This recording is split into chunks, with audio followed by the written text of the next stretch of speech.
Welcome back. It's here from, or for a follow-up to my order, which was about 10 days ago on the writ of mandamus. There have been a lot of filings from both sides, well, actually both defendants, the Board of School Directors and the City of Milwaukee within the last few days. There's not been anything filed by the plaintiff.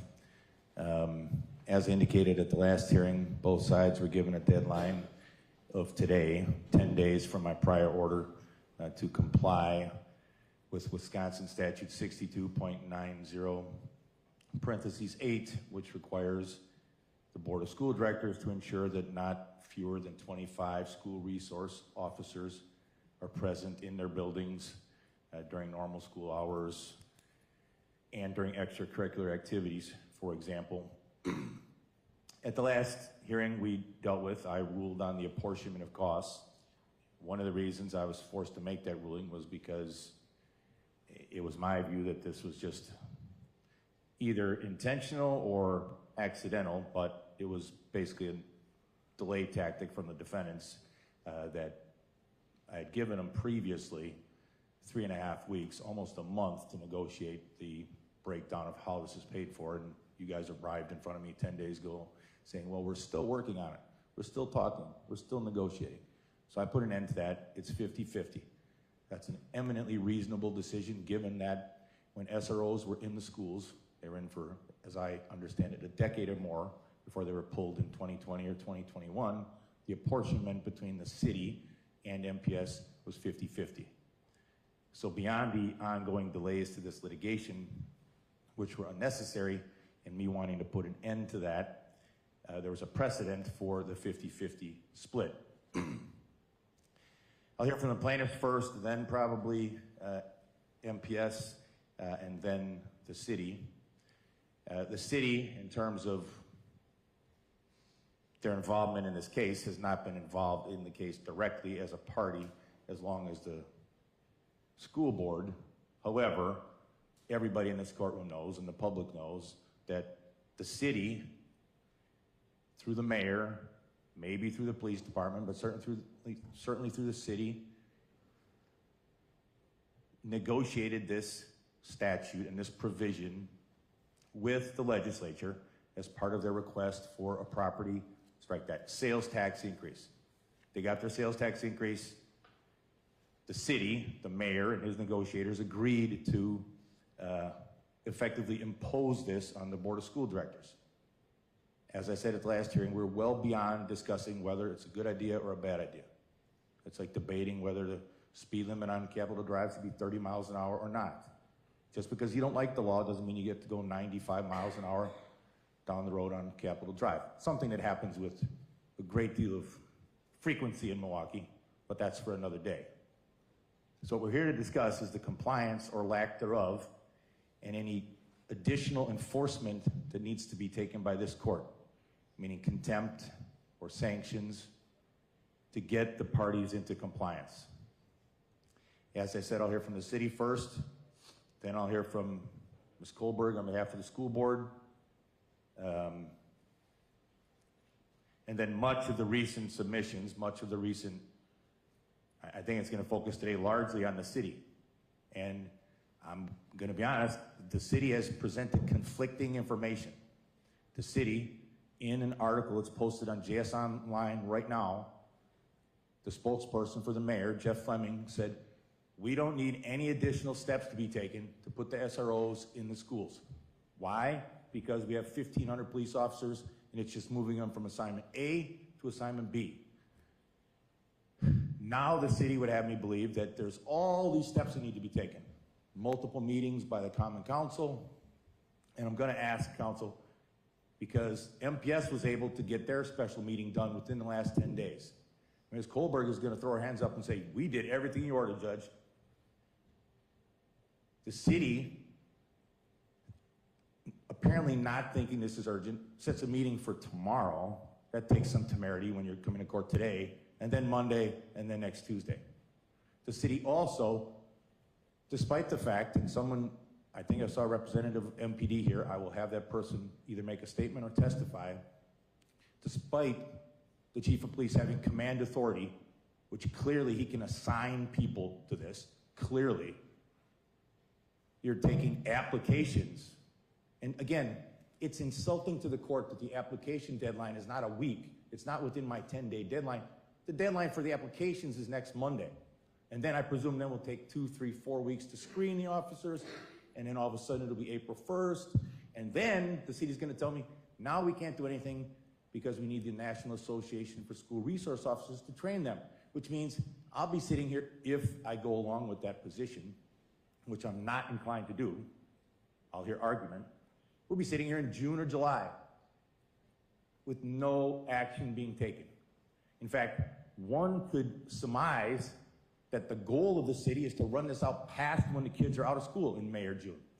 Because if I agree with the position that, well, we can't do anything without the National Association for School Resource Officers training these cops, that puts us in May or June, best case scenario.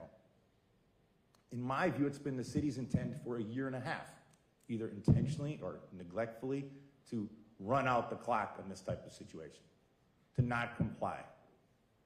Because if we get to contempt, it's going to be contempt for actions or inactions taken since this case commenced. It's not going to be for inactions taken or lack of action taken by the city or MPS in 2023 or in 2024. But everybody here recognizes that this law was passed in June of 2023. The city and MPS had 6 months to figure out the training, which 25 officers are going into schools. Are they going to Rufus King? Are they going to Reagan? Are they going to a junior high? That didn't happen. Then 2024 rolls around, the city and MPS do absolutely nothing. They sit on their hands until litigation is brought. Litigation is brought in the fall of 2024. One way the city could have handled this would have been immediately to go to the plaintiff and say, you know, you guys are right. The law says put the officers in. We haven't. Here's what we're going to do. Instead, the city, and it's their right, has chosen to litigate this case and fight the writs of mandamus and argue over deadlines rather than putting the officers in the schools. And let me say, parenthetically, it's unfortunate that we live in a society in Milwaukee where you need to have not just school resource officers, meaning sworn law enforcement, but also significant numbers, hundreds, I believe, of school safety officers. It's unfortunate. I prefer that that's not the case, but it is the case. So with that backdrop, let me hear from the plaintiffs first as to what has happened, what's not happened, and what you think should happen in terms of any sanctions, contempt, or otherwise. Yes, Your Honor, thank you. As a preliminary matter, there are 2 pending motions before this court that should be resolved. First, after plaintiffs were ordered to amend the original complaint to include the City of Milwaukee, the Milwaukee Board of School Directors, or MBSD, as I'll continue to refer to them just now because there's 2 defendants, again moved to dismiss or quash that motion. In support of their motion to quash or dismiss, MBSD simply says that it incorporates by reference its motions to quash or dismiss the petitioner's writ of mandamus and the petitioner's alternative writ of mandamus on the grounds that the action must be dismissed because the petitioner did not meet the requirements of Wisconsin Statute 893.80 prior to filing suit, and the action must be dismissed because mandamus is not the appropriate legal remedy. For all the reasons that this court has already ruled against MBSD's original motions to quash or dismiss, this court should do so again, and this motion to quash or dismiss should be denied. Second, the City of Milwaukee moved for relief from judgment and or stay of judgment. The court should deny this motion as well, and the plaintiff is prepared to argue why this motion is inappropriate, but because this hearing is to discuss why the defendants continue not to comply with Wisconsin law, it may be appropriate for plaintiff to save those arguments for after defendants have stated their reasons for non-compliance, but I'd be happy to go into it if you would prefer that. Right, it probably makes sense that they give me their reasons or purported reasons for the non-compliance or apparent non-compliance.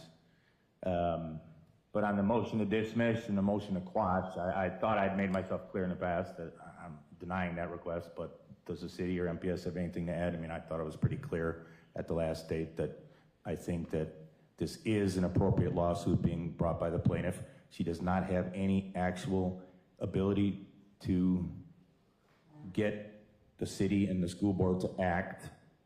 And as I said at the last day, Ms. Abugrin, to her credit, she's not asking, and I don't think she could do this, but she's not asking for $50,000. She's not asking for the money to have her kids bused to, for example, Grafton High School. She's asking for relief to have MPS and the city do what they're legally required to do. Ms. Kohlberg, anything on that issue alone before we get to the other stuff? Sure. The filing by the board was in response to the amended complaint that was filed by law that were required to provide an answer. And so as I indicated in the answer, the board is simply preserving its arguments that it's already made to the court. We don't have anything else to add. Excellent. Counsel?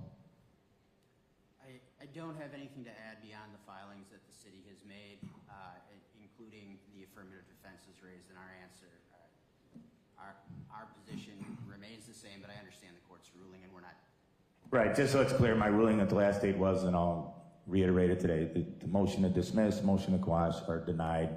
I think that the writ is appropriate. I signed the writ.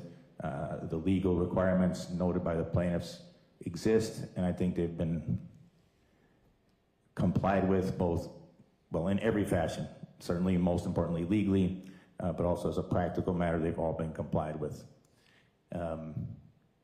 Why don't I go to Ms. Kohlberg first? Ms. Kohlberg, I think you brought the representative that I requested and or ordered, is that correct? Yeah, President Herndon is available in here if the court has any questions for her. The court ordered last time we were here that the board take all steps necessary to ensure compliance with Listat 6290 sub 8 no later than February 27th of 25. As I've indicated in my filing to the court, the board has done everything in its power to do that. As I indicated in the filing, the board immediately following the hearing on February 17th called for a special meeting of the board to effectuate the court's order. That board meeting was held on February 20th of 2025, during which the board unanimously approved the allocation of costs for the program and specifically noted on the record that it was ready, willing, and able to accept officers as soon as the city provided them. That is not the only time that that's been communicated to the city since that time. It's been communicated several times, and staff and administrators with MPS have made accommodations, preparations in the event that officers were sent this week to welcome them into the schools and to get them to hit the ground running. The court is aware from our letter that the sides continue to diligently work towards an MOU. I believe, I think it's fair to say that the sides essentially have one that has to be approved, and that's the city's filings talk about that. MPS has already authorized its administrators to execute that, and no further action is required. Additionally, MPS has indicated that it doesn't require the MOU to begin the program, and that's been communicated to the city. There's no requirement that that be signed by the city or acted on by the city for those officers to be present.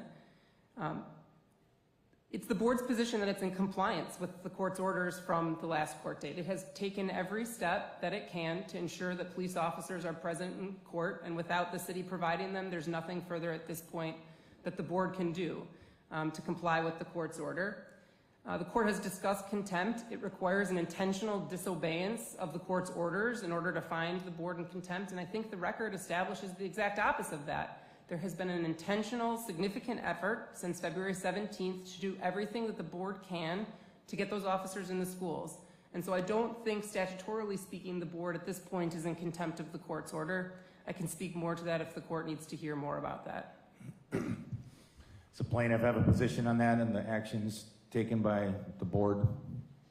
Well, the writ of mandamus required that 25 school resource officers are present in school by today, February 27th, 2025.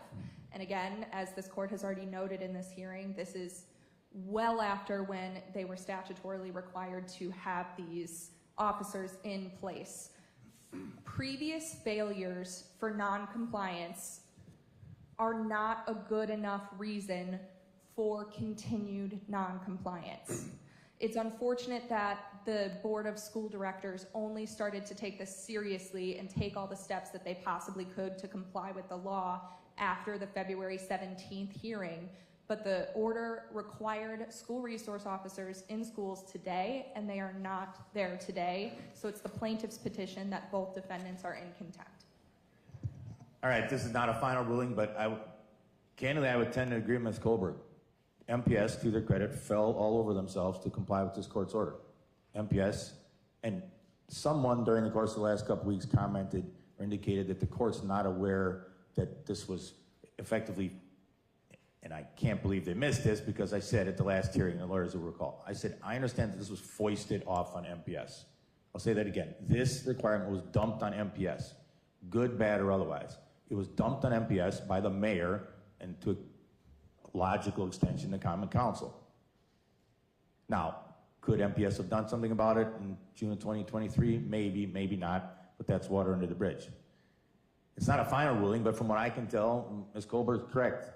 The board had a meeting, they had an emergency meeting, they authorized the funds. Ms. Colberg brought the president of the school board, which I appreciate her bringing and following through with the court's order. I don't know what else MPS could do. As Ms. Colberg has argued, they don't have police officers. They themselves are not the first-class city. The first-class city is Milwaukee. And I'm going to turn in a minute to the city and the city's compliance or lack thereof. But before I hear from Mr. Mookie, and Mr. Mookie, I'm probably going to want your representative, I think it's someone from MPD who filed an affidavit with the court to, I'm not sure I'll put her on the stand, and I'm not sure we'll require her to be under oath, but I'm going to want to hear some statements because the mayor, via his spokesman, has said publicly, and this case is played out as publicly as any case I've handled in the last 10 years. We don't need to do anything extra. The officers are there. The sworn force in Milwaukee is somewhere around 1,500 or 1,600 officers. Chief Norman has the, and if someone can tell me I'm wrong, fine, but he has the absolute command authority to today say, I'm putting the 25 officers in the schools, pick the 25, call up the school board, call up Ms. Colberg. They'll say we want them in Rufus King, Reagan, pick another 23 schools, for example. I'm not telling them where they should go. He absolutely has the command authority to put the officers in the schools. Instead, and there have been so many documents filed that I'm not sure I have it right in front of me, but the city provides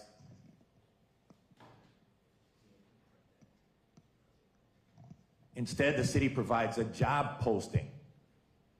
I mean, it takes a lot of gall for the city and MPD to say, under a court order, facing contempt, facing sanctions, facing fines, well, we're going to post the job and we're going to look for volunteers. And then not only do you post the job, you put a deadline that's 4 or 5 days after the court imposed deadline. That takes a lot of gall. That takes a lot of temerity. And that indicates to me a lack of compliance and a lack of intention to comply. There's also this argument, and I'm going to need the city's representative or council to explain this to me, that somehow if the officers are put in the schools tomorrow or Monday or Tuesday, that there's some risk to the taxpayers. That to me is a non sequitur. It makes no sense. How anyone could dream up a risk to the taxpayers, I don't understand. That strikes me as a red herring from the city, throwing things at the wall and hoping it sticks. That doesn't make any sense. And to the degree that the city takes issue with my prior order, and I'm not going to rule on this yet because the motion was just filed yesterday or the day before, and I'll let the city and the plaintiffs argue it. I'll read for the record. The statute says, in addition, beginning January 1st, 2024, the school board of the first-class city school district that is located in the first-class city, okay, that's Milwaukee, shall ensure the school resource officers complete the 40-hour course sponsored by the National Association of School Resource Officers. And then it goes on to some other provisions about statistics and other requirements. It says that the school board officers shall or must complete the 40-hour course. It does not say must complete the 40-hour course before being placed in the schools. there's no reason pursuant to the statute that they can't be put in tomorrow and then start or continue the education process. Not to mention the city submissions say that there's 12 or 13 officers that are currently on the force that were previously SROs. A good faith showing of compliance from the city would be to have moved those 12 immediately. That's, if I was the police chief, that's what I would have done. If I was counsel for the city, that's what I would have told Jeff Norman. Move those 12 or 13. Then we can at least tell the judge we've got substantial compliance because half or more than half of the 25 are in the schools. So Mr. Mookie, that's a lot, but go ahead, you can take it from there. Thank you, Your Honor. I appreciate it. The City of Milwaukee has never been unwilling to implement the SRO program. The city has taken all possible steps since the last hearing to accomplish that. And I want to talk in order to the best that I can to the issues raised by the court. First and foremost, I am aware that public statements have been made in various news articles, including I am being aware of the statement made by Mr. Fleming, the mayor's office spokesperson. What I don't know is the question that was posed to Mr. Fleming. I have his quote before me. And I agree that there are currently Milwaukee police officers and that the police department has command authority to assign them and deploy them as it sees fit. However, there are upfront and ongoing costs related to implementing the SRO program, and under the city charter, there is a process by which the city can encumber itself for those upfront and ongoing costs. And All right, let me interrupt. So what are the upfront costs, allegedly? the training cost, Your Honor. Say that again. The cost of the training. Well, that brings us back to the circular argument that you're about to make that, well, we can't do the training because in one of the submissions, and there have been multiple submissions, I think, you can correct me if I'm wrong, the statement was made, well, we can't get any training done for at least 60 days. That was my reference 5 minutes ago to start a training in 60 days. It's a 40-hour training. In the meantime, we're vetting which 25 officers, and all of a sudden it's June. That, I can tell you, is not going to fly. However this plays out, that is not going to fly. And it's troubling, counsel, and I know you have a difficult argument to make here, but it's troubling when the mayor, through a spokesperson, says, we don't need to do anything else. We can put the officers in there tomorrow. We don't need any extra, and I'm paraphrasing, but it's widely publicized. The mayor's spokesperson said this. This wasn't some common council member who may not know what's going on. The mayor's spokesperson says, we don't need anything else. We're ready to go. This is the same mayor who negotiated this deal. The mayor negotiated this deal. The mayor has been notably quiet on this in the last, as this litigation has exploded this calendar year. He's been notably silent, but he negotiated this deal. He says we don't need any extra steps. And now there's all these extra steps to authorize some training. I'm sure, and counsel, I'll let you bring your client with you, representative, I think it's MPD. You can correct me if I'm wrong. MPD officers, correct me if I'm wrong, go through training. I'm sure they go through annual training. Judges have training, lawyers have training, accountants have training, doctors have ongoing continuing medical education, a dentist, every profession has ongoing training, right? Yes, Your Honor. Go ahead. I want to say, and I appreciate the court resolving the impasse in terms of the apportionment, and that has allowed the city to move forward.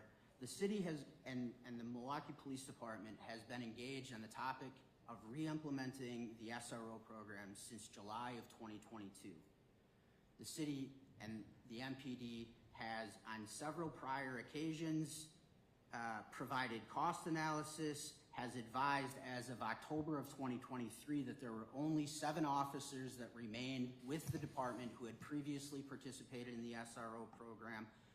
Following this court's ruling on the 17th, the very next day, MPD posted the SRO position.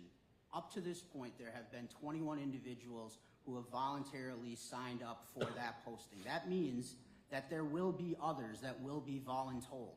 And the city acknowledges that and acknowledges their responsibility to do that. But I also do want to point out, and it was alluded to briefly at the outset, the January 27 order of this court was directed specifically to the board. Notwithstanding that, the city appeared on the 17th voluntarily, albeit in the midst of ongoing litigation, dropped into the middle of it, and since that time has taken all of the steps that they believe are necessary and proper to implement this program consistent with both state law and the charter. I appreciate that the timing of the meetings falls outside of the court's order, and to a certain extent those things are beyond the control of certainly council, but also depend upon the scheduling, availability, and statutory requirements about open meetings. And so, again, a special meeting will be held tomorrow specifically for the purpose of introducing the file to start the process and expeditiously approve the memorandum of understanding. There will be another special meeting that will be held on Monday so that that file can be approved by the Common Council at their regularly scheduled Tuesday, March 4th meeting.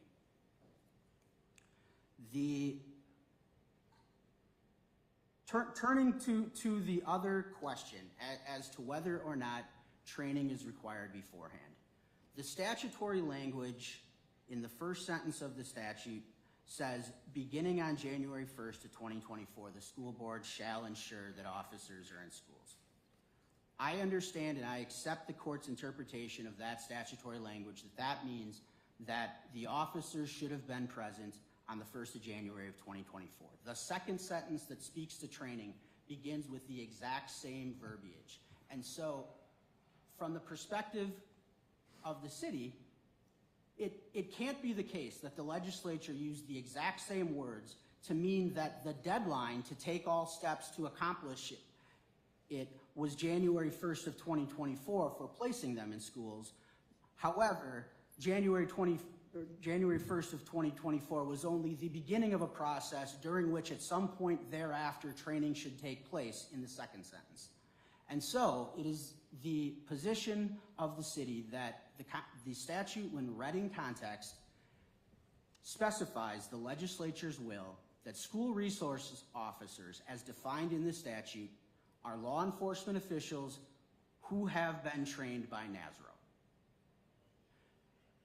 As I mentioned in my brief, and as the court has alluded to, MPS has over 200 safety officers that are presently in the schools. And those individuals, nonetheless, do not meet the statutory definition of school resource officers because they are not law enforcement officials. MPD has police officers. However, to the extent that they are not trained, they also do not meet the statutory definition of school resource officers. And so it is not simply a matter of sending MPD officers to schools, but all right, let me interrupt. So here's the problem. Let's boil this down. And yes, council, you and the city have only directly been a party for the last 3 or 4 weeks.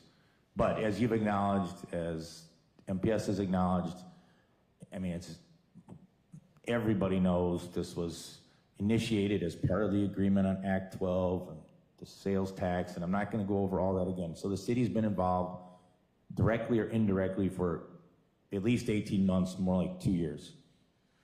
So the argument basically that you're making is my client is negligent, my client is dilatory, my client does little or nothing in 2023, nothing in 2024, nothing when presented by a lawsuit from a parent and a very good law firm. There's no negotiation. We're going to argue. We're going to sit back and do nothing. We're going to wait for a judge's ruling. And now you guys are going to try to box me in and say, well, Judge, we need another 60 days, 90, 120, 200. God knows how long we need because of this training issue. Because if I buy that, that means I'm giving control of this, how this plays out to the city. That's not going to happen. And I need, counsel, I need your representative from MPD up here sitting next to you so that she can answer some questions. Come up, ma'am, please.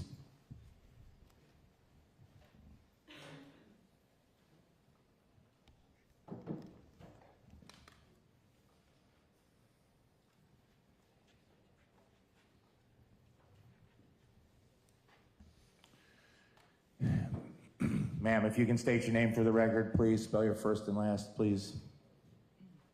Heather Huff, Heatherhough.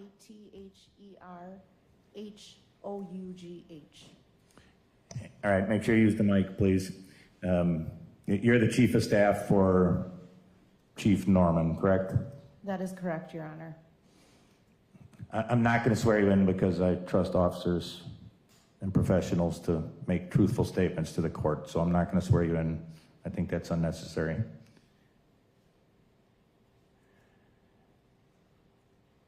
A couple of things, okay? And again, this is sort of backdrop, because if I'm going to sanction either the city or the school board, if I'm going to impose contempt, it's for actions that have gone on or not gone on since this case was filed. But, so why did you and Chief Norman not do this in 2023 after the law was passed? You guys had 6 months, and you know, the mayor and the police chief, I'm presuming, talk all the time. Jeff Norman cannot plead ignorance. This is not like some legislator from, you know, Algoma dropped something in the joint finance budget that no one knew about. This got a ton of attention in 2023. It was part of the city wanting, and they got their sales tax to the tune of hundreds of millions of dollars. Now, whether they liked the bargain or not, the chief knew and the mayor knew that this is what the law is. Why did nothing happen in 2023, or for that matter, in 2024? Your Honor, I will respond to that. I do want to apologize today to the court. I was not prepared to speak, but I'm happy to do so and provide the facts that I am aware of and that I know of in terms of the negotiations of getting this done. Back when the law was passed, even prior to the law was passed, the Milwaukee Police Department had been in negotiations with MPS since 2022 about getting school resource officers into schools again after they were removed and requested to be removed. I will tell you that in 2023, excuse me, there was surrounding what this would look like in terms of what would be the best for MPS and us to work on an agreement. One of the negotiating items at that time was that MPS indicated a desire to be involved in the selection process of our officers, wanting representatives from the Milwaukee Public Schools as part of choosing which candidates would be in schools and be involved was one of the things that was being negotiated at that time. In addition, another thing that was under discussion at that time was which of the hundreds of schools these officers would work out of. That being said, it didn't mean that MPD wasn't involved and engaged in schools, not just responding to calls for service, but in 2023 and 2024, we were present in over 70 schools in the city of Milwaukee, conducting engagement with officers and doing other things that are similar to SRO duties. So from the MPD's perspective, while they weren't formally called SROs, we were involved and present in schools, not just responding to calls, but participating in engagement and youth engagement specifically.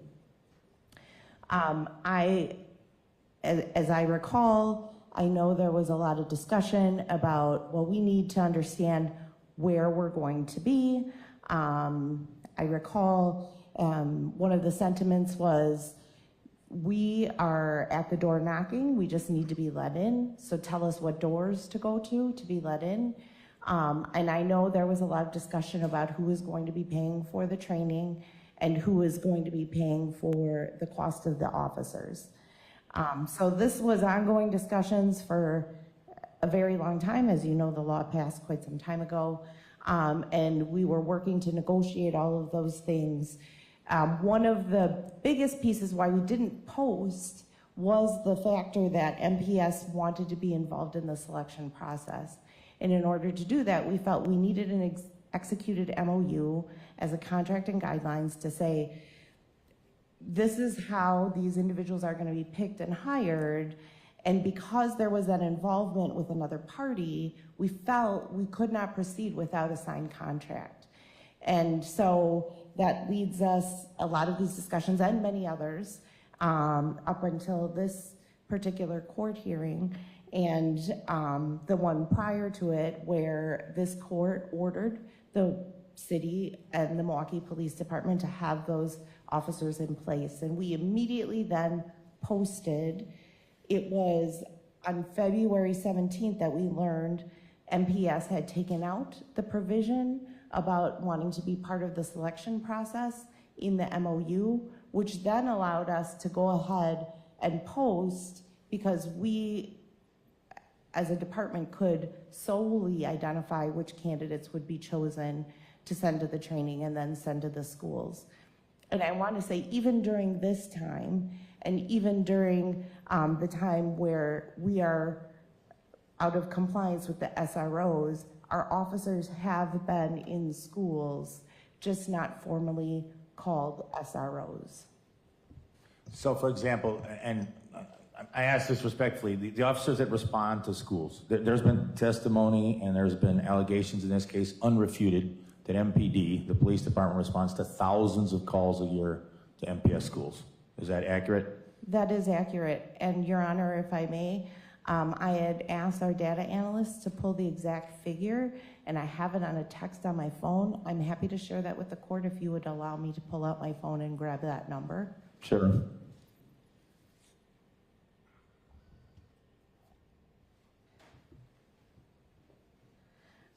From August 14th, 2023 to May 21st, 2024, there were 3,141 calls for service, and that was for the 23-24 school year. And from January 1st through December 31st, 2024, which is the calendar year, there were 3,150 calls for service.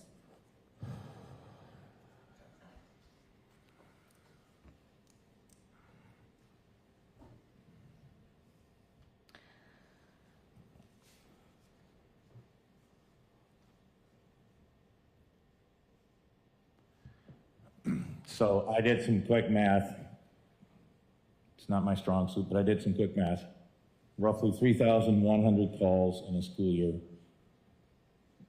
There are correct me if I'm wrong, it's about 180 days in a school year, correct? 176. Thank you, Ms. Gilbert. Rounding up or down, that works to about 17 calls a day to MPD. Does that sound right? As a general average, yes. I realize you're trusting my math, so I used my calculator. But that, for everybody here, that's 17 calls a day to the police department. First of all, that is incredibly sad that that's the situation kids in MPS are subjected to. Because the vast majority of kids in MPS, the 80 or 90% or 95% that want to be there to get an education are subjected to, I mean, think about that. I mean, I know there are over 100 schools, but 17 calls a day. So the backdrop again to this, Mr. Mookie, is MPS, strike that, the police department. It's hard to say MPD and MPS in the same hearing. The police department is already expending significant resources every time. Rufus King's a good school, but I'm just using him as an example. Rufus King or Reagan or whoever picks up the phone and says, we've got a fight in the hallway, or we've got people, and we've all seen this, racing their cars and doing donuts on the front of our walkway, endangering our students. MPD has to have an officer, the police department has to have an officer drop whatever they're doing, drop their patrol, drop their follow-up on a prior investigation, and race over to that school to deal with it. There are already, I'm sure, tens, if not hundreds of thousands of dollars. I'm sure it's obviously hundreds of thousands of dollars in police hours and time and effort already being expended in the schools. Correct? Yes, no dispute from the city. Does the plaintiff have anything? Yeah, so the city seems to make three primary arguments for why it has taken all steps within its power to comply with the statute and with the court's orders. Those three things being, it scheduled meetings for after the 10-day deadline set by this court. It put out a job posting for SROs that will be accepting applications until after the 10-day deadline set by this court. And three, SRO officers have not, MPD officers have not completed the necessary training because both defendants have been out of compliance with the law for 19 months and have taken no steps to accomplish this training. So I'm going to quickly go into why each of those reasons in and of themselves does not warrant relief from this judgment and is an example of why the city is in contempt. But I do want to just re-establish what this issue boils down to. Previous failures to comply from the law cannot be the reason why the city and MBSD continue to not comply with the law. Saying that they don't have enough time within your orders to comply is a non-starter argument because this all should have been done prior to January 1st, 2024. So, going into that, the city argues it substantially complied with the law because it has scheduled meetings for after the 10-day deadline. In a letter updating Judge Borowski on the city's efforts to comply, which is docket document 35, the city said that it will not send officers to MPS as SROs until a memorandum of understanding has been executed. The city also states that the MOU will be introduced before Common Council at a special meeting held on Friday, February 28th, which is after the 10-day deadline. A special meeting will be held on Monday, March 3rd, followed by a regularly scheduled Common Council meeting the next day, March 4th. What the city does not discuss in any of its filings or in any of the arguments today is a good reason why any of these meetings were scheduled after the 10-day deadline. There has been no justifiable reason why that has been the case. All right, let me jump in. That's a good question. The school board managed to get all this done inside of a week and inside of my 10 days. Why did the city not accomplish that? And the other thing, Counselor, that you can, part of your argument is just this belief that the Common Council is going to roll over and agree to these demands on Monday or tomorrow or Tuesday. For all I know, they won't.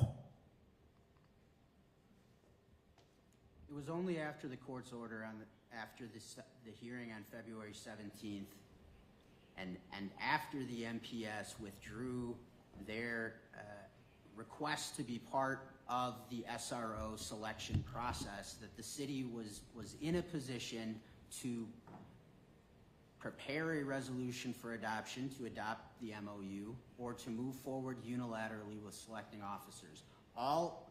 The ground shifted after the court entered its order and after MPS changed its position, and as soon as that occurred, the city took all of the steps that it could. If I may. The city was added as a party to the suit on January 24th and officially served on January 27th. So just for the sake of argument, let's assume that they had no idea what was going on, although the testimony we heard here today indicates they were well aware of negotiations and all that with MPS. But for the sake of argument, they were officially served on January 27th. That was 3 weeks before the February 17th hearing and over a month from since today's. Plaintiff does not contend that MPD should not execute an MOU or vote on it in their regular, albeit hopefully expedited processes, but the plaintiff does contend that it should have already occurred. These meetings should have been scheduled prior to January 1st, 2024. They certainly should have been scheduled after the city was joined as a party over a month ago, and especially should have been scheduled prior to the additional 10-day grace period that this court has given the city and MPS. So that's the first argument that the city made, and I think plaintiff has laid out why that's not an adequate argument for why they've taken all steps necessary and to demonstrate that they are in contempt. Next, the city argues that it has substantially complied with the law because it has put out a job posting for SROs that will be accepting applications until after the 10-day deadline. In the job posting for SROs, which is docket document number 34, it says applications for the assignment of school resource officer will be accepted until Monday, March 3rd, 2025. Again, after the 10-day deadline that was given at the February 17th hearing. Similar to the reasoning plaintiff just explained for why scheduling meetings after the deadline is not sufficient for compliance, plaintiff contends that this process should have already occurred. Not to mention the job posting, again, document 34, explains the process for after the application closes. It says, all applications received will be reviewed to ensure they meet minimum requirements. A pool of applicants will then be chosen to continue in the selection process. The selection process may include a panel interview or presentation. The panel must be made up of at least 3 MPS representatives, and this is in the filing, so I understand that there's been testimony today that that's been removed after the February 17th hearing, but I'm just reading from the job application that was filed yesterday with the court. Made up of at least 3 MPS representatives, which includes an MPS staff member, a person from the community, and an MPS student, along with MPD representatives. Then that panel shall provide a summary of its recommendations to the MPS Director of Safety and Chief of Police, who shall confer about making a final decision on SROs. So how long does the city expect that to take? All right, let me jump in. That's a valid question. So, Mr. Mookie, you can answer that, or the representative of the city and MPD, the police department, can answer that. Because one of the problems with your argument is there's no deadline, there's no time frame. So they get the applications by Monday, they spend all March vetting them, the chief of police decides, okay, I only have 20 applicants and 15 of them are qualified, so now I'm gonna volunteer another 10, I'm gonna order another 10, so now all of a sudden it's April 1st by the time you have the 25, then I'm supposed to wait around for some national organization that I'm proud to say I'd never heard of until this case entered my docket. That'll be June, July. You've given me no deadline. MPS and Ms. Colbert have said, we've done everything. We're done. We're out. We're good. You guys have said, give us more time, but not even told me how much time. Like if you were saying, all I need, Judge, is to next Tuesday, presuming the Common Council has enough sense to, and I really hope they do. I really hope that the aldermen of Milwaukee have enough sense to understand the predicament that they're in relative to the state law. What's the time frame? Thank you, Your Honor. Specifically, not generally, specifically, like dates, deadlines, times. Yeah, if I can just make one comment, and then I will ask Ms. Huff to speak to what MPD's process is moving forward. Again, all of the language that was just quoted by Plaintiff's counsel about the selection process was the selection process under the MOU as it existed prior to the court's order on February 17th, when, as the court has pointed out, MPS threw up their hands and said, fine, we don't want any further involvement.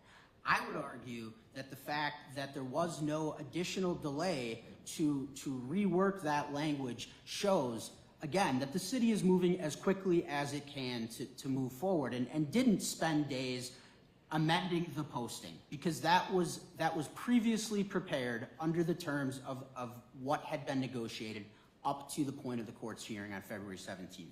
As to how long it will take to identify officers moving forward, I will defer to Ms. Huff. Go ahead, please. Thank you, Your Honor. So immediately after the court order was rendered, and before it came out in writing, the command staff was asked to identify individuals within the districts that would be good candidates in the event that not enough people applied. So we already have a list, if 21 candidates don't turn into 25, of individuals identified that will be assigned to attend the training and be placed in schools as SROs. Second, as the candidates are coming in, they are simultaneously vetted. So the vetting process in terms of do they have any outstanding discipline that may disqualify them is taking place as the candidate pool is being assembled up until March 3rd. So I can tell you from the police department's perspective that now that we are solely responsible for choosing those candidates out of the applicants, we would have a very short turnaround in identifying those officers to send to training, potentially within a week to 10 days of getting that applicant pool secured. Okay, so let's say by 10 days from now, 2 weeks from now, you have the 25 officers identified. How long is the training going to take? Because the submission for Mr. Mookie, that's one of the problems I have with it. That the National SRO Training Organization, NASRO, I think it is, they're not a party to this lawsuit. They're just this organization out there, like they're judicial organizations and lawyer organizations and doctor organizations, and that, you know, put on conferences and do training. And, you know, I don't know if they're based in Kansas City or New York. They're not a party to this litigation. So they're not going to have any urgency whatsoever. They're going to, you guys will give them, you know, let's say 10 days from now, here's the 25 officers. I'll play along to the degree that, how long is that training going to take? What? The training lead time, we were told in April when we wanted to move forward at that time with getting the training conducted, was about 8 weeks. I can tell you, Your Honor, that we will do everything in our power to have discussions with that outside agency to attempt to tighten that timeline up as best we can, make this happen as swiftly as possible. But that's what we were told back in April of 2024, I believe, when we were moving forward with getting the training. And I don't want to do plaintiff's job, but this is where she says, right, had you guys done it in April 2024, you'd have the officers trained, ready to go, boom. Then we could stop meeting like this every month or every 10 days to 2 weeks. The plaintiff could go on about her day and her job and caring for her kids instead of coming to court in front of me. And that's the problem, Mr. Mookie, that you have. So even if the city, and I tend to believe the witness that they're convinced now that they need to move beyond expeditiously, but let's say in 2 weeks they have the number of officers required. They have 25 officers within 2 weeks or even 10 days. Then a 60-day lead time, is that what you said, sir? I mean, ma'am, sorry, ma'am. That's all right, Your Honor. 8 weeks is what we were told by NASRO. 8 weeks, so 2 months basically. So that's, you know, again, all of a sudden you're at May or June before the training occurs. Then the officers have to come back from wherever the training occurs, Montana, Texas, Rhode Island, wherever. Then they come back, and all of a sudden it's June or July, when, by the way, except for some schools, MPS is not in session. So that's the predicament that the city has. Delay, delay, delay, delay, delay. And now they want the court to cut them even more slack. Go ahead. If I may, I'd like to talk about the training because this has been brought up a couple times now. I'll just finish really quickly the discussion about the job posting. The city should have posted the job the day they knew they were a part of this case, which was over a month ago, so that the interview process could be completed by today. That was not the case. And additionally, and as I will discuss at length, an SRO can be an existing officer who is assigned to serve just at MPS. It does not need to be someone specifically hired for that purpose. Opposing. Let me jump in on that, and I'll ask the witness. Even though, again, I'm not swearing you in, I trust your testimony. And I recognize that I occasionally make them off as snarky, and I'm not intending to in this case. But what's the big training that's required? These are sworn officers. You have officers that deal with school situations. I would presume in a situation like this, you want someone who's younger. You probably don't want some, you know, old, cranky 30-year veteran. You probably want someone in their 20s or 30s. You want someone who has already had experience with reporting to MPS schools to deal with disruptions. You want someone who can deal with the administration at whatever school, again, Reagan, Rufus King, whatever it might be. You want someone with a bit of a personality to navigate dealing with the principal and dealing with the teacher and dealing with the vice principal. You want someone who, and all your officers are capable of doing this, being a visual presence, standing at the front door as a deterrent at 7:30 or 8 in the morning, walking the halls during the lunch hour, conversing with students, and if he sees a fight breaking out, he or she see a fight breaking out, they disrupt it, and if they need backup, they call for backup. I'm really not trying to be flip. Don't That's basically the training. I mean, I said this when you weren't here 10 days ago. That's the training. You're telling me 40 hours of training to just have someone go and be an officer in a school? I don't buy it. I mean, I recognize that that's in the law, and that's kind of the sticking point here, but it's not that complicated. You're not teaching an officer that's already sworn, that's already trained to do brain surgery. You're not teaching him to be a litigator. You're not teaching him to manage a Costco. You're just moving them from this part of their job to that part. You're moving an officer that's already trained, already vetted, already has ongoing training from here to here. Oh, and by the way, I'm surprised you only have 21 applicants. This is not the worst assignment a police officer could have. Milwaukee police officers, who I have the utmost respect for, have incredibly hard jobs. They're understaffed, which I'll take up with the mayor and the common council another day. They're understaffed. Your office is understaffed. You don't have enough patrol officers. You don't have enough detectives. But the officers that I've seen, and I've seen hundreds over the years, do a remarkably good job at trying to do their job. But they are trained. They're professionals. And I understand it's in the law why the legislature and the governor and the negotiators saw a need for that. I don't know. But seriously, tell me what I'm missing. What's so complicated about this? What are they going to learn in this 40 hours that they don't already know? That they can't learn as they're on the job? That was a lot to unpack, Your Honor, but I'm going to start with, first of all, our candidate and our ideal candidate.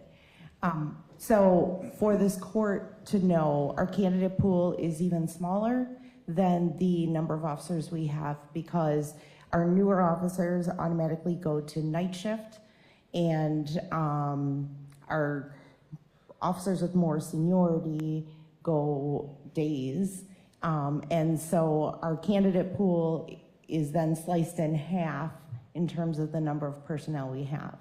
Within that candidate pool, we are seeking individuals who are good at enforcement, but also great at communication skills, de-escalation skills, which all of our officers are great at. However, there is a specialty niche for students and working with youth.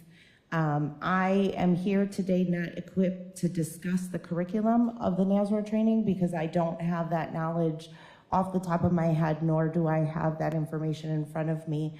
But I know that part of what that training provides is specific to dealing with youth, schools, education law, etc.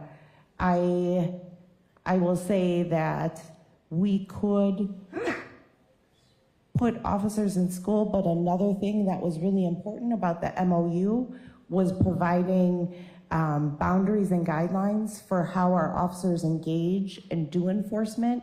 For instance, our officers may be called to some schools for fights that have escalated, and other schools may not call them for those types of incidents because their own school officers or school staff deal with those issues. And so what the MOU provides us also with are parameters for how our officers are going to conduct enforcement and how they're going to engage with students. So part of the delay on our part wasn't that we didn't want to do the thing, it was getting those parameters mapped out within an assigned contract, so that even if our officers aren't trained, we could say, if this is a violation of school policy, you don't enforce that, but if it's a violation of law and it's criminal in nature, you do. So okay, sorry to interrupt, and I don't want to go too far down a rabbit hole on this, but okay, so if a kid pulls out their cell phone in math class and they're not supposed to have their cell phone, that's maybe a violation of a school policy. That's not a criminal violation.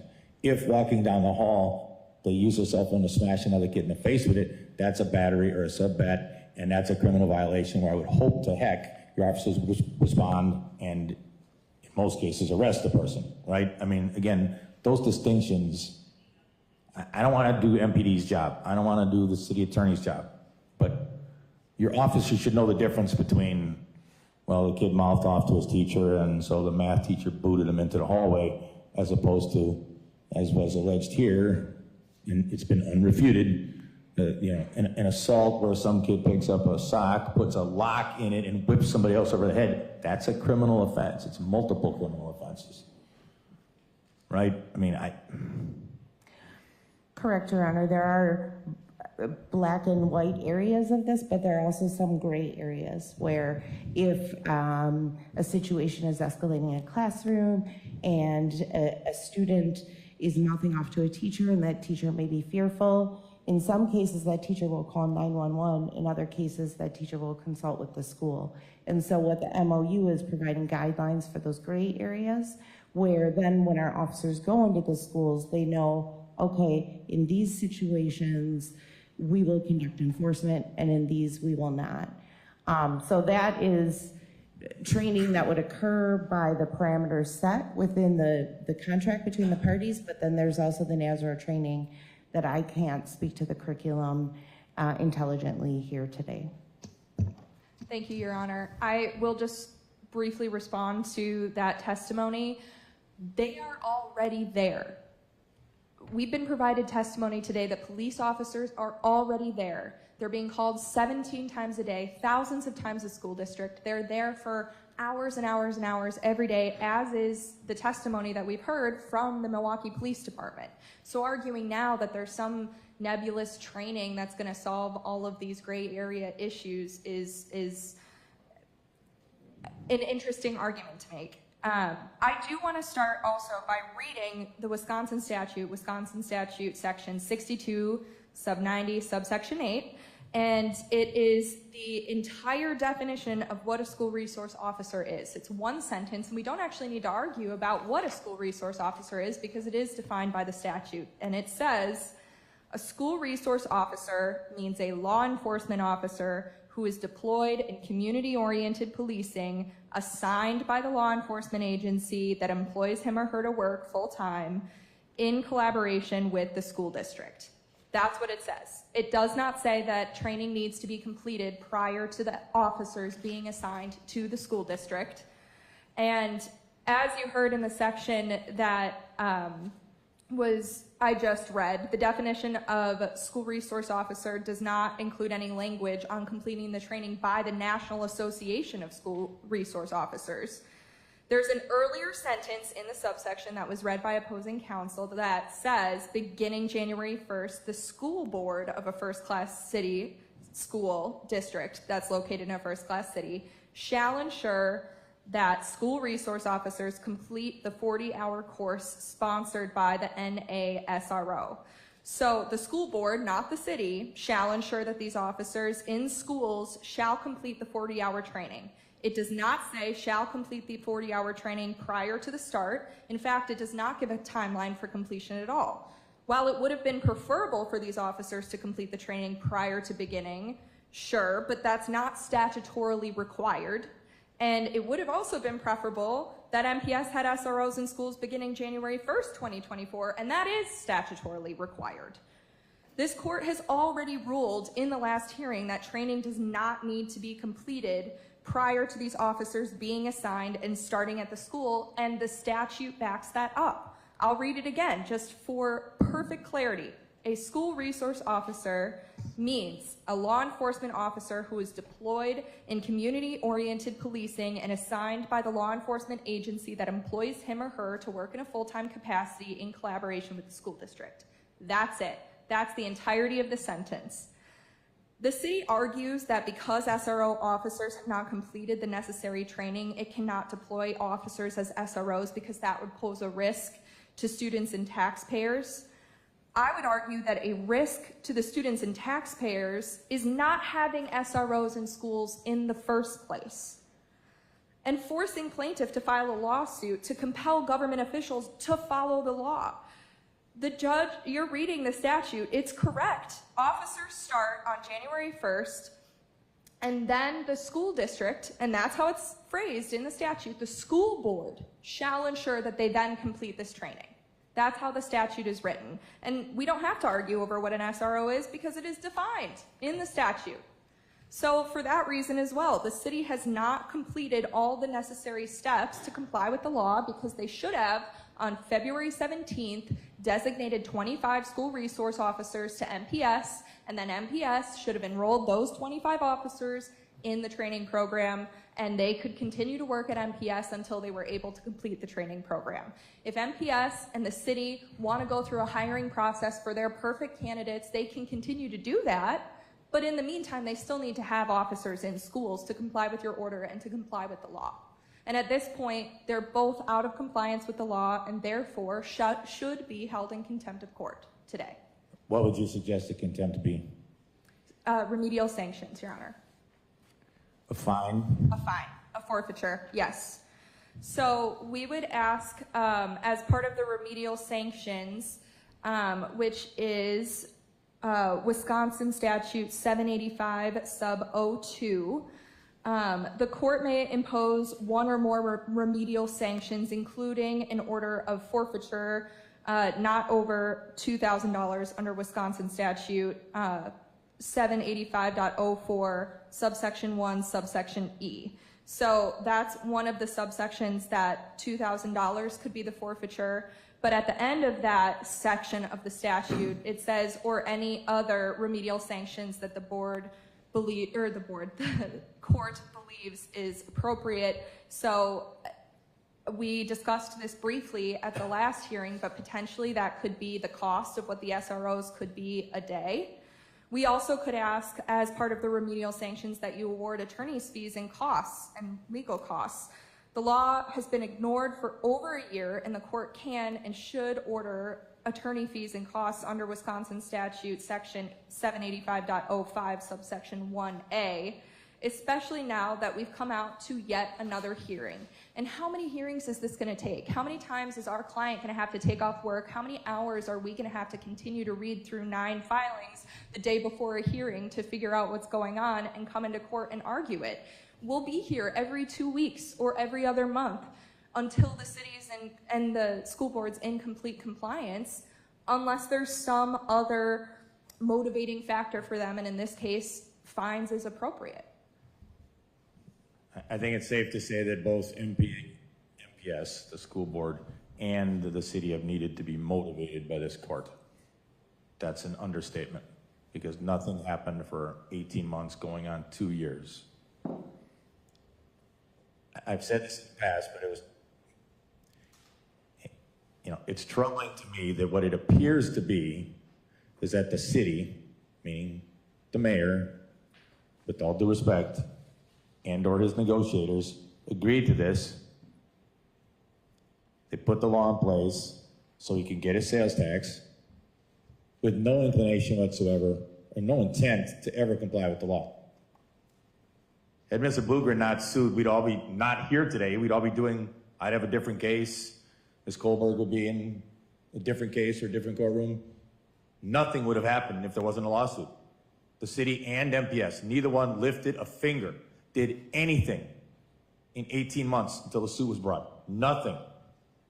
Now, largely, the school board has complied. I'm confident because Ms. Kohlberg went to them and said, you really want to comply.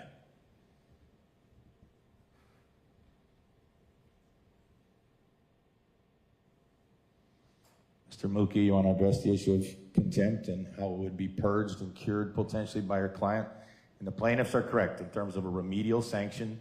Everybody was advised at the last date that I said it on the record that I would take up contempt, sanctions, other potential penalties. Under 785.04, there are a number of enumerated remedial sanctions allowed for the court to enforce its orders. They're listed. They're all a variety of options, but mainly it's a fine or fines. There are some things that are not applicable in this case, given the nature of this case. And from my standpoint, the point of a fine, point of contempt, it'd be to further push the city to get this done. Because, and maybe the police department, maybe Mr. Mookie needs more information, I don't know, but my concern is, if I don't impose a sanction, if I don't impose contempt today, that the plaintiff's counsel's right. We'll be back in 2 weeks, and then we'll be back on May 1st or April 1st, and this will just go on and on and on.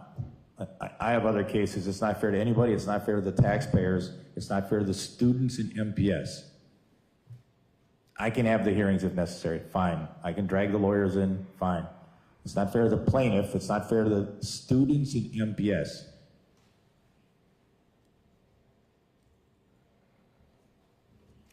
I would like to be heard, Your Honor, but I'd also like to respond to some of the things that were said in the last exchange. Go ahead. First and foremost, the state Supreme Court has said that the context and the structure of the statute is important to the meaning. Therefore, statutory language is interpreted in the context in which it is used, not in isolation, but as a part of the whole. It is, again, the city's position, and I apologize, that comes from a 2004 case. That is from Kalal, 271 West 2nd, 633, paragraph 46. The Kalal case was cited with approval recently in a 2021 case. That was the Senego case.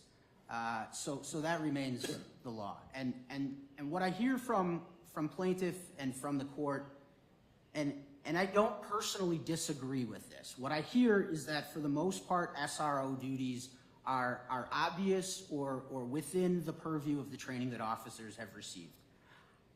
I do not personally disagree with that, and I do not have the specifics of the NASRO training. My point is simply that the legislature deemed the NASRO training to be essential, and I don't believe that the city is in a position to determine otherwise. Plaintiff's counsel made much of the fact that the statutory language is directed not to the city with respect to training, but to the school board. And in fact, the entirety of the statute is directed to the school board. The court has recognized that the city is a necessary party because the city is a necessary partner in implementing this with the school board. And so to the extent that we are necessary and need to be a partner, the language directed to the school board in the ordinance implicitly covers the city as well. What the city is asking specifically in consultation with MPD is to March 15th. That is when we believe that the process of selecting and identifying officers can be completed. We will, between then and now, have efforts made to arrange for trainings. You are correct that NASRO is. Let me jump in from my standpoint. Sorry to interrupt, Council. If MPD is smart, if I go along with any part of your request, they'll pick up the phone. With all due respect, Chief Norman will pick up the phone today and tell the national organization, I need a trainer in here yesterday. Okay, I need somebody next Monday. I don't care what it costs. I don't care if they're busy. You get your trainer here next Thursday. Bring them in and train my 25 officers. Now, I don't think that that's within Chief Norman's makeup. I don't think, candidly, he's capable of being that forceful. Maybe I'm wrong, but I've never seen him do anything but smile, which is great. Believe it or not, I smile once in a while. I'm not sure he's capable of that, but that's what should be happening if I go along with any portion of your request. I don't know how I can be more clear. And for the mayor's chief of staff, he needs to understand he's behind the 8 ball in this too, because he sat in his hands. Chief Norman did nothing for 18 months. Nothing. I interrupted, you can finish.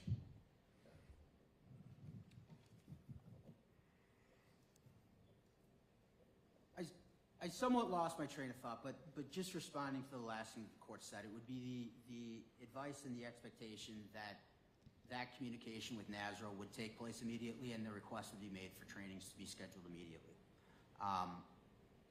It is my understanding that the organization is located outside of the state, but that they host trainings in the geography where the officers are going to be trained. It's my understanding that they were in the state of Wisconsin previously, and it would be my expectation that MPD would make those arrangements as expeditiously as possible. Ms. Colbert, do you have anything to add? Or are you just wisely sitting there quietly since the questions are coming in your direction? I think that we've adequately summarized our position here, and we've discussed this at previous court dates from the school board's position.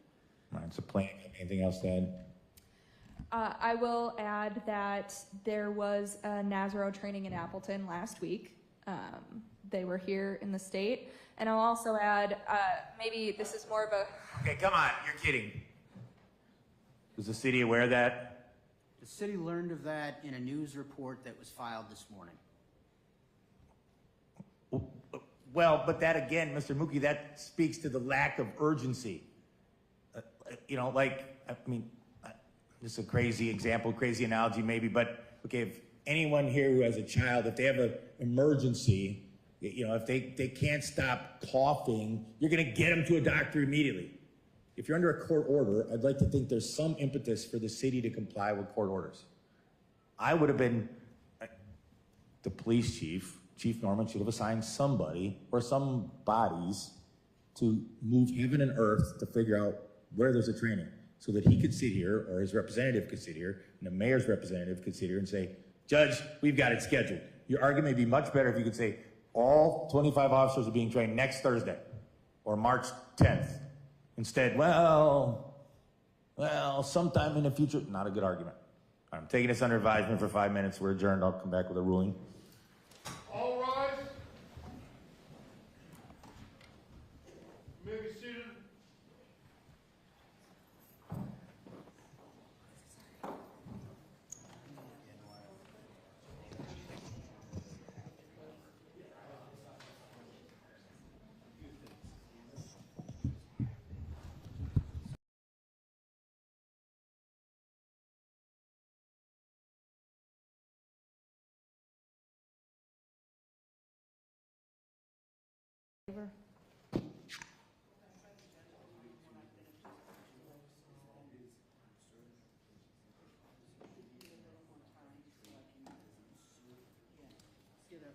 Reschedule this.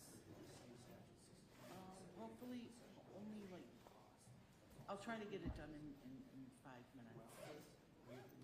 But if he sees me on the bench, he knows why.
All right, I was prepared to make a record and as to how we're proceeding. Counsel for the city indicated to my clerk that he has someone from, I guess, someone else from, is it the mayor's office? That's right, Your Honor. The actual instructioner to the city was to bring either the mayor or the mayor's chief of staff. The mayor's chief of staff, Nick Desiato, has been present this morning. The court asked to hear from Ms. Huffin, so we brought her up, but Nick would like to address the court. That's fine. Right, my order last week was the mayor or chief of staff or head of DOA or somebody else with the authority to make statements and answer questions. It was my impression that it was Miss, how do you pronounce it, officer? Huff. And is it captain, sergeant? Just Heather. I'm a civilian employee. Oh, okay, all right. Miss Huff. So I thought that was who was here. I saw Mr. Desiato sitting there. I didn't recognize him. Maybe it's the beard. If he wants to address the court related to these topics, then sure, fine. Go ahead. Thank you, Your Honor. Once again, Nick Desiato, Chief of Staff for Mayor Cavalier Johnson. Just a few remarks that I'm hoping to put on the record for the edification of this court. One, in the beginning of this hearing, there's a reference to a quote from the media director of the mayor related to everything being ready to go. I'm paraphrasing. I do want to clarify that it wasn't even a quote, it was a summary of a quote that was reported this morning, and that was simply related to the expenditure of money. It wasn't as related to the implementation of the SROs. It has been the mayor's position in coordination with the city attorney's office that absent training from the NA SRO pursuant to 6290 sub 8, that those SROs cannot be statutory SROs consistent with the state law. The other part that I'm hoping to highlight, there's actually two parts. One, there's been multiple representations that the city is quote unquote sat on their hands. I have a letter from the police chief dating back to September 11, 2023, proactively reaching out to MPS to see if we can work out the SROs. And while this is something that my colleague... Let me jump in. Has that been filed with the court? It has not been... If not, I'm sure Mr. Mookie can file it, correct, counsel? I will. Okay, go ahead. Thank you, Your Honor. And what I'd like to just clear the air for the court, there have been countless meetings, and perhaps countless is the wrong way because Chief of Staff Huff could testify to the timeline of all the outreach to MPS, including multiple meetings and efforts to get SROs back into school. The reason we didn't have SROs back in school before is because for almost 2 years we had an outstanding bill in excess of $600,000 from MPS that they had declined to pay the city of Milwaukee for past SRO work. Well, and let me jump in. I mean, I don't want to spend too much additional time on this, but MPS realistically did not want SROs back in the schools. That's just reality, right? And you can tell me I'm wrong. I would tell you you're wrong, Your Honor. They did want the SROs back? In 2022, I was personally involved in meetings with the then superintendent and chair of the board trying to get police officers back into school.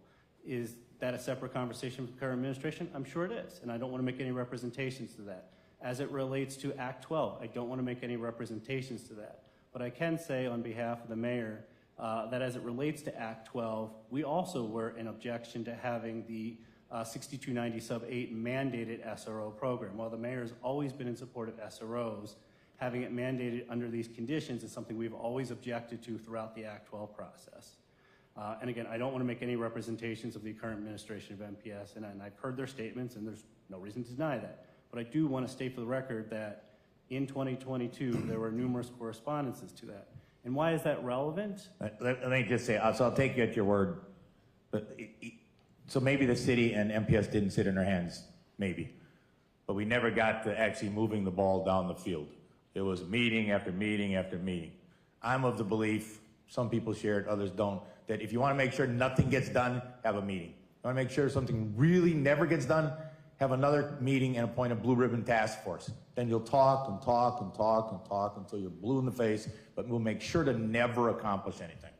And no one can argue that nothing's been accomplished in the last almost 2 years since spring of 2023 when Act 10 was 12. Act 12 was being negotiated. Go ahead, sorry. Thank you, Your Honor. All along, the issue has always been, and MPS has also recognized that there is a statutory requirement, and to your earlier points, it doesn't really matter what anybody's view of it is, it's the law. But the issue is over the apportionment of costs, which is something that hasn't been discussed today as we're reading basically every other sentence of 6290 sub 8.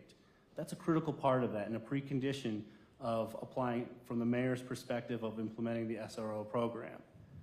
What you And let me jump in, well, sorry to interrupt, but I've said this, you may have seen it, I've said this at other hearings, that was I think I said huge, it was a significant gap in the law. Had I been there, I'm not a legislator, I don't want to be, had I been there, I would have said, you should enumerate, gentlemen, ladies, what the provision and payment provision is going to be. Make it 50-50, 60-40, 100% on MPS, whatever. That was a big gap in the law that led to some of these problems, because if that's not there, there's nothing to negotiate over relative to who's paying. If it says it's 50-50, then we can move on to actually getting them into schools. That part, since there's been a lot of finger pointing, I'm sure the plaintiffs would agree, that part's on the legislature. Your Honor, I wholeheartedly agree, and that has been exclusively the holdup from the city of Milwaukee. Dating back to correspondence from September of 2023, it has been, what is the apportionment of costs? As has been publicly referenced, our offer was your offer, the splitting costs. And, you know, I appreciate the judge making that clear and making that ruling, because that was, to what you just stated, it's an ambiguity in law, and we could have gone back and forth for years. And I don't doubt that absent this hearing, we would still be in that position. I don't doubt that absent the requirement of having the training for SRO, that provisions, that we could have been moving forward and had officers in school today. I think both of those statements are absolutely correct. Unfortunately, in order for, and from the mayor's position, which is only what I can speak to, because that provision of having SROs being a prerequisite, which is our interpretation of that statute, we were stuck until we had an apportionment of costs. We didn't have the apportionment of a cost figured out until, Your Honor, until you had stated what that was. From there, literally the next day, the posting occurred. From there, literally the next day, the MOU was updated with the biggest underlying gap, which was what the costs were. So as it relates to the diligence of the city of Milwaukee, until that bottleneck of the apportionment of costs, which again, the city offered half, which is what the court ordered, we could not move forward. Thank you, Your Honor. Thank you. So plans, anything else, counsel, briefly? Yes, briefly. Thank you, Your Honor. In the present situation, scheduling meetings for after the deadline and claiming that previous failures to comply is a good enough reason to continue to not comply is intentional disobedience, resistance, and obstruction of the authority of this court. On February 17th, when they were ordered to have SROs in schools and the cost was split 50-50, at that point, 25 SROs should have been designated to MPS schools. There's been a lot of discussion about the definition of SRO today, and it seems that the city is taking a different position than what the statute says, but that's, you know, up to the court to decide at this point. So again, we would just ask that they be found in contempt of court and that remedial sanctions be given. If we want to continue to push this out until March 15th, we're gonna come back and then what?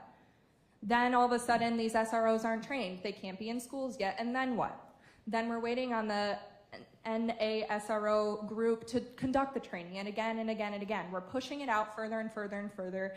I'm sympathetic to the fact that they believe that they're doing something by scheduling meetings, but at this point they haven't complied with your order and they have not complied with the law, and that's the end of, that should be the end of the discussion.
All right, before I make my ruling, I'm going to go back to some things I said at the last hearing. It's unfortunate that this case needs to be litigated. It's unfortunate that we're in court now for a third time on this issue. The debate of whether the school resource officers are necessary or appropriate, or whether there should be 10 or 25 or none, is water under the bridge. The law is what it is. So my job is to interpret the law, which is for the most part rather clear, and make sure that the law is complied with. It doesn't matter if I agree, or for that matter, if the city agrees, MPS agrees, the public agrees, parents agree, the law is what it is. I made a comment at the last hearing that it's about time in Milwaukee that we address some of the problems that we have. And I said last time, Milwaukee's a great city. I've lived here my entire life, except for the atrocious weather in February. It has a ton of things going for it. But there's a lot of things in Milwaukee that are not working right now. I think it's safe to say that MPS is not working right now. Now, I'm only going to rule on the issues and issue before me. But MPS is not working. It's not speculation. MPS has been determined, or at least there's a very, very significant indication that they're failing in their primary goal of educating kids.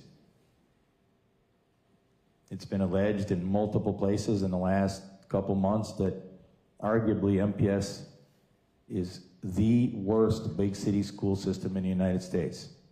That's an embarrassment. It's an embarrassment for the city. It's an embarrassment for the mayor. It's an embarrassment for the school board. It's an embarrassment for every single elected official in this community. I could go on. It's an embarrassment for the county exec. I'd like to think Gwen Moore cares. No one bats an eyelash at the failures of MPS. It's long past time that that changes. And I made a comment at the last hearing that this is kind of an easy problem for MPS to resolve. I'd like them to resolve the issues of not educating kids, particularly African American kids. We have a school system that has only, I think it's 5% or 8% proficiency. That's a colossal failure. I'd like MPS to get back to figuring out their finances. They now have potentially a new school superintendent. They've burned through quite a number of superintendents in recent years. I'd like them to focus on the classroom and education and parents, not the enormous bureaucracy that they have. So my point when I said this last week was, this is a relatively easy fix to comply with this law. This is not as easy, or strike that, this is not as difficult as trying to figure out why are we not educating kids? Why do we have a huge excessive truancy rate? Why do we have kids that aren't showing up for school, and when they do show up, they're not being educated? It's, from my standpoint as an elected official, and it's somewhat parenthetical and it's background to my ultimate ruling, but it's just long past time that something changes in Milwaukee relative to MPS. MPS has had problems for decades, but they've got appreciably worse in the last 4 or 5 years. One could argue that they've fallen off the cliff. I don't blame directly the school board directors, but they're the ones that are running the program, and they face lots and lots of headwinds. Poverty, problems with families, disruptive students, but this is a relatively easy one. Figuring this out, getting the officers in the schools, and complying with the law. Even if MPS didn't like the law initially, even if it was negotiated largely by the city and the GOP and maybe the governor.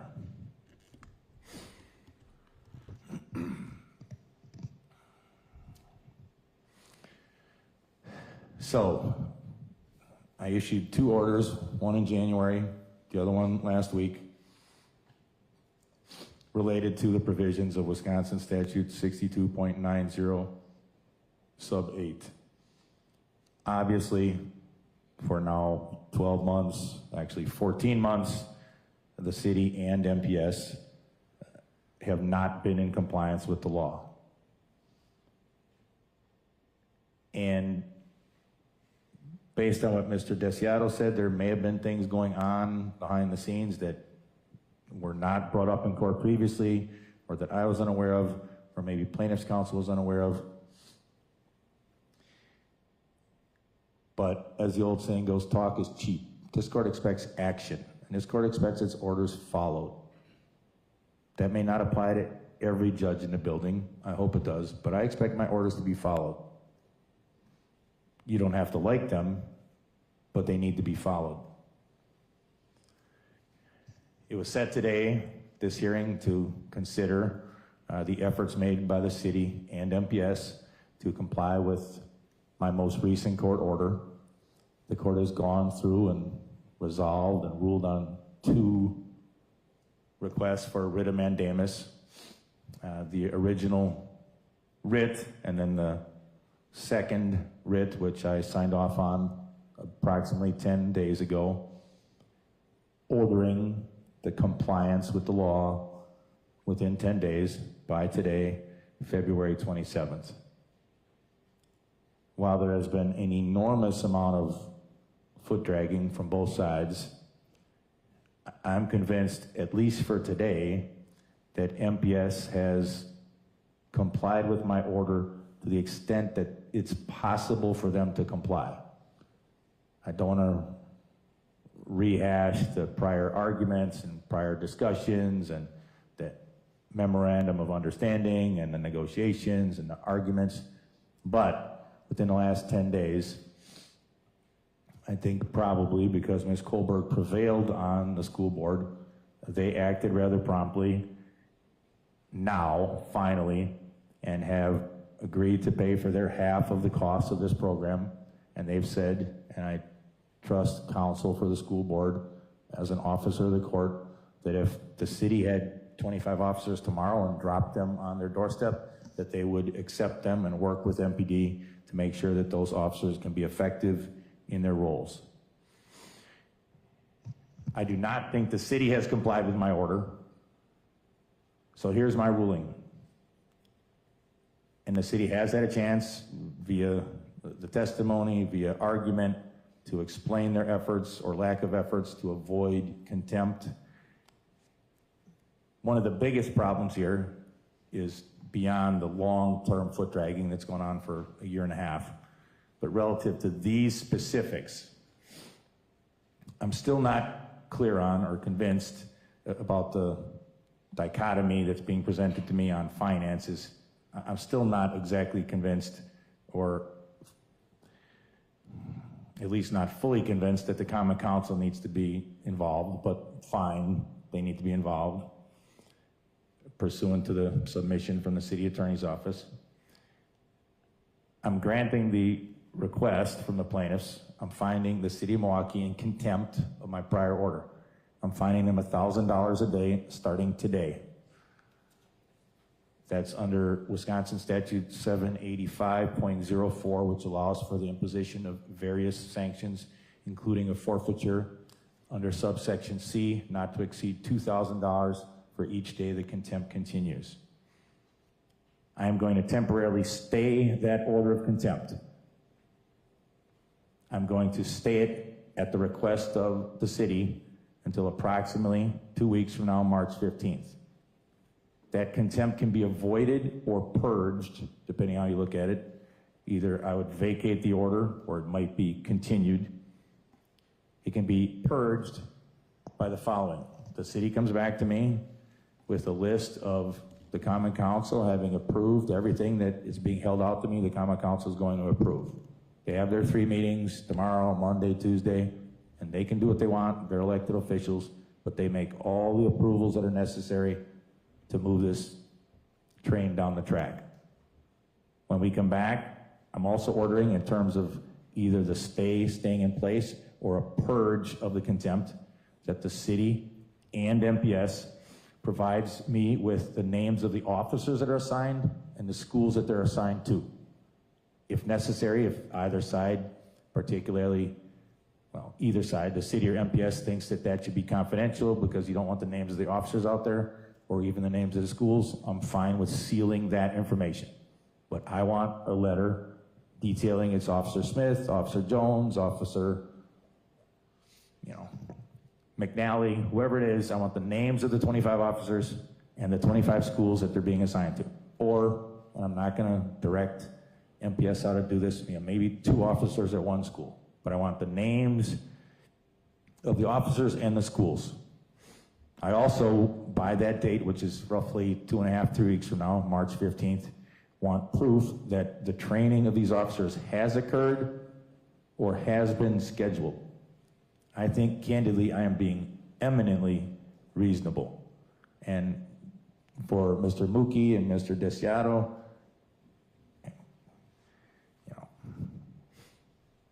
it's a fine line for me to walk in terms of telling the mayor exactly what to do or telling the police chief what to do. They both have their positions.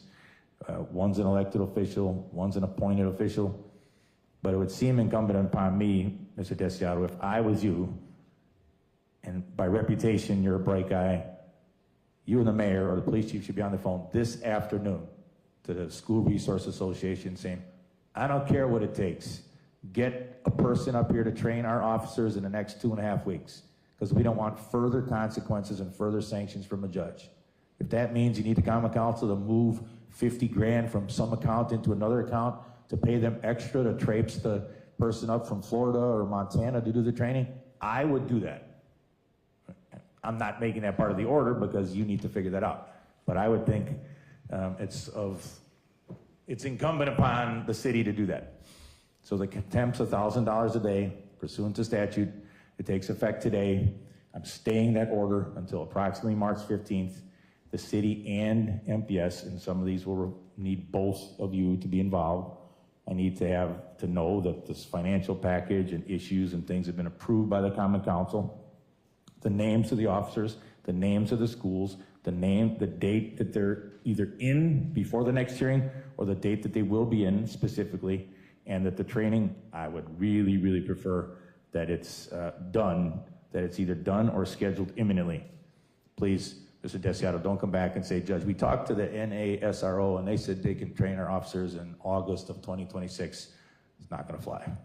They need to do it like yesterday. From the standpoint of Plaintiff's Counsel, I'm gonna ask you to draft that order, submit it. The defense attorneys can review it as to form only. I'll ask the plaintiffs to submit it within 24 hours. Unless there's an objection as to form, I'll sign it. Anything else from Plaintiff's Counsel?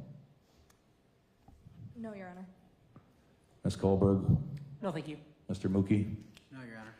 All right, we're adjourned. Go forth, make it happen. Thank you. All rise. Oh, wait, we do need another date. Sorry for that. We'll set a hearing date that may be necessary or may not, depending on what occurs. We'll set it right around March 15th. So the 16th, 17th, somewhere around there. March 17th at 2:30. That works for the school board. That works for the city. Does that work for the plaintiffs? We're out of town that day, so we could have somebody else up here if that's the date that I works can for move it a everybody day or two. I mean, I prefer that you guys, since you know what's going on up else. Hold here. on 1 second, sorry. Sorry, give me a second. I'm moving stuff around. How about the 20th?